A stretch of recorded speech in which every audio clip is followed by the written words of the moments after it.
ನಮಸ್ತೆ. ಇವತ್ತು ಗುರುವಾರ ಬೆಳಿಗ್ಗೆ ರೆಡಿ ಆಗಿಬಿಟ್ಟು ಇವಾಗ ದೇವಸ್ಥಾನಕ್ಕೆ ಹೋಗೋಣ ಅಂತೇಳಿ ಹೋಗ್ತಾಯಿದ್ವಿ.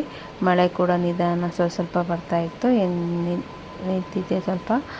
ದೇವಸ್ಥಾನಕ್ಕೆ ಹೋಗ್ಬಿಟ್ಟು ಬರೋಣ ಅಂತೇಳಿ ಆರ್ ಕೆ ಪುರಮ್ಗೆ ಹೋಗ್ತಾಯಿದ್ದೀವಿ. ಇವಾಗ ಆರ್ ಕೆ ಪುರಮ್ ಕರ್ನಾಟಕ ಸಂಘ ಇದೆಯಲ್ಲ, ಅದ್ರ ಪಕ್ಕದಲ್ಲೇ ಇದೆ ರಾಘವೇಂದ್ರ ಸ್ವಾಮಿ ಮಠ. ಇದು ರಾಘವೇಂದ್ರ ಸ್ವಾಮಿ ಮಠ ಹೊರಗಡೆ ತುಂಬ ಚೆನ್ನಾಗಿದೆ. ಇವಾಗ ಮಳೆ ಬಂದಿದೆ ಅಲ್ವಾ, ಸ್ವಲ್ಪ ತಣ್ಣಗಿದೆ ಡೆಲ್ಲಿ. ಇಲ್ಲಾಂದರೆ ಯಾವ ಸೆಕೆ ಸಿಕ್ಕಾಪಟ್ಟೆ ಬಿಸಿ ಇರ್ತಾಯಿತ್ತು. ಇವಾಗ ತಣ್ಣಗಿದೆ. ದೇವ ದರ್ಶನ ಎಲ್ಲ ಮುಗಿಸ್ಕೊಂಡ್ವಿ.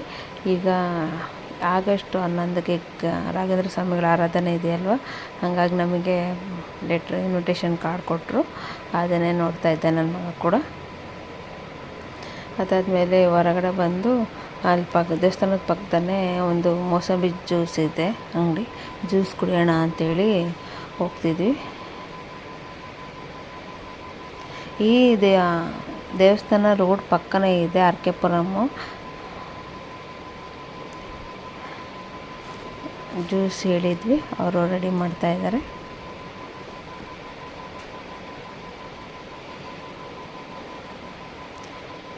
ಅದ್ರ ಪಕ್ಕನೇ ಕುಲ್ಚಾನು ಮತ್ತು ಚೋಲೆ ಸೇಲ್ ಮಾಡೋರ ಅಂಗಡಿ ಇದೆ, ನೋಡ್ಬೋದು.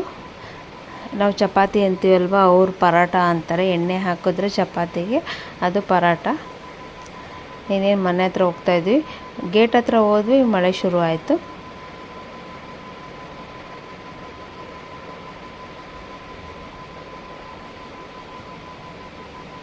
ಇವರು ಟ್ರೈನಿಂಗ್ ನಡೀತಾ ಇತ್ತು ಗ್ರೌಂಡಲ್ಲಿ.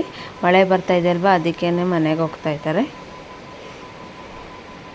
ಮನೆಗೆ ಬಂದು ಮನೆ ಹತ್ರ ಎರೆಹುಳಗಳು ತುಂಬ ಇದ್ದಾವೆ. ಮನೆ ಹತ್ರ ಎಲ್ಲ ಒಳಗಡೆ ಬರ್ತಾಯಿತ್ತು, ಅದಕ್ಕೆ ನೀರು ಹಾಕಿ ತೊಳಿತಾ ಇದ್ದೆ.